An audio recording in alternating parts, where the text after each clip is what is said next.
Is the head and shoulders pattern for real? I have my friend Pete on. He's already laughing. He's not a technical analyst by any means, although you weirdly do like some technical analysis tools. Sometimes you'll be like, oh, this moving average just crossed this one, so like we'll see what happens to SPOOs here. I read this. It's called a Certified Market Technician. It's a book that gives you all the patterns and stuff like that. A guy named Perry Kaufman sounds very dated right now. I'm going to be honest with you. A guy named Perry Kaufman wrote a book years ago about technical analysis. That if you're interested, read it. I'm sure it's interesting. Yeah, and I think technical analysis is great because it lets people who may not have the experience to keep all those price levels in their head, visualize the market. When you turn over your decision making, when you hand the mouse to the line or the head and shoulder, that's the problem. That's what you don't want to do.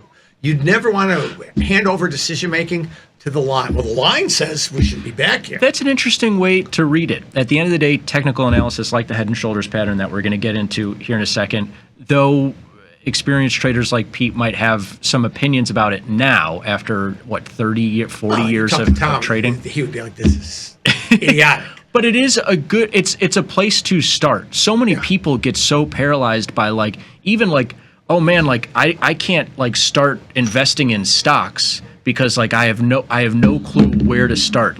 What should I buy? And it's just buy the. I don't know how many times I've told people you could just buy the S&P 500. That's a place to start.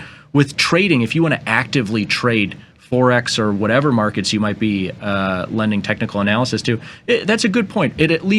It gives you a starting place for okay, this is why I would look at. So many people are like, what would happen that I would ever think about being short any market? And this is actually an example of that exactly. Not saying that oh man, you should always be short, but it's an opportunity to get started and then learn, and then you can start to form opinions around, do I care about this head and shoulders pattern thing?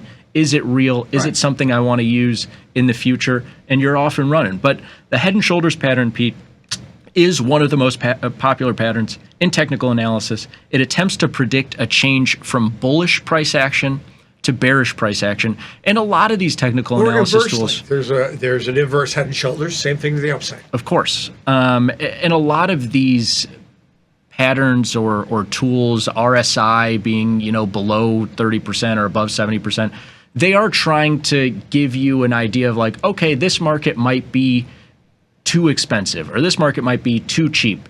Essentially saying it might be reversing direction. Maybe it already has. The head and shoulders is kind of a potential. I have to say that none of this stuff, of course, is guaranteed. The price action in the future is going to be what it's going to be.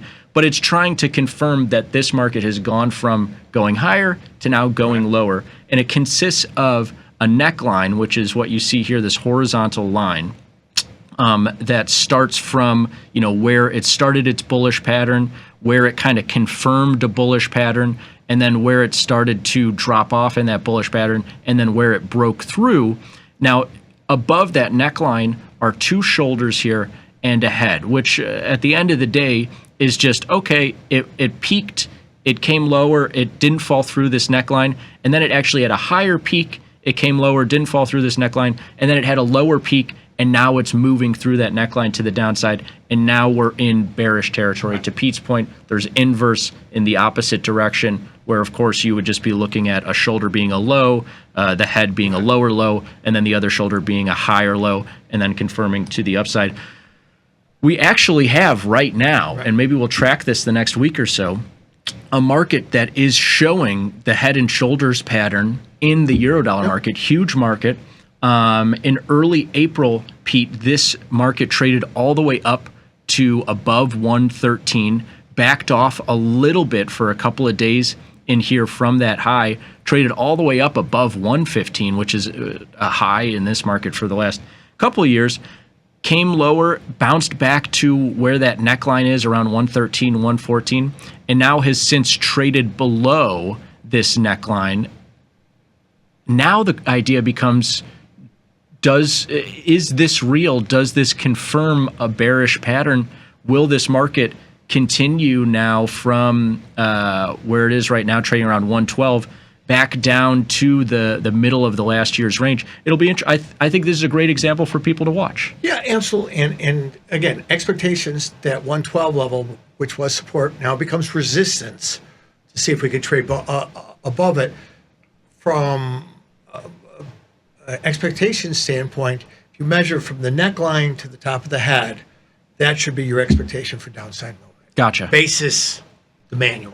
And what's nice about this is you can draw these on here. I just wanted to throw this up. This is our friend Glenn was able to, I couldn't figure, I'm going to be honest with you, I couldn't figure it out. But it actually is, you're just going into the platform and clicking 7 times, which is essentially the start of the neckline, the first shoulder, the confirmation of that neckline, the head, the confirmation of the neckline again after that head, the second shoulder, and then where it's potentially breaking through that neckline.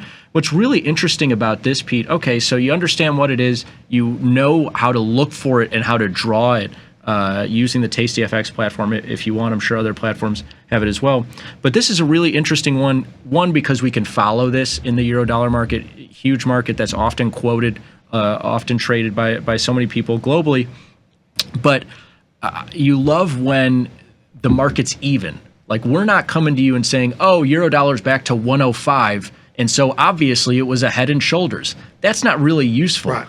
This is a market that got down below 111, is now trading 112 bid. Right. And so if you thought this head and shoulders was going to be confirmed, it has a nice 150-point bounce that you could sell into if you think it is going lower. If you think this is all BS, maybe we continue back higher to 113. I mean, the head and shoulders is, in my mind, proven wrong in this. If we get back to 114, 115 in that area, exactly, if it continues lower true. A breakthrough of the neckline brings the confirmation of the head and shoulders, and you move on. So, yeah, I think what I see is people, you can take any chart, draw enough lines on it, and come up with a bearish cup and handle 50 and different a bullish direction it's going to wag go, yeah. on the same chart. And then it's like, okay, pick one.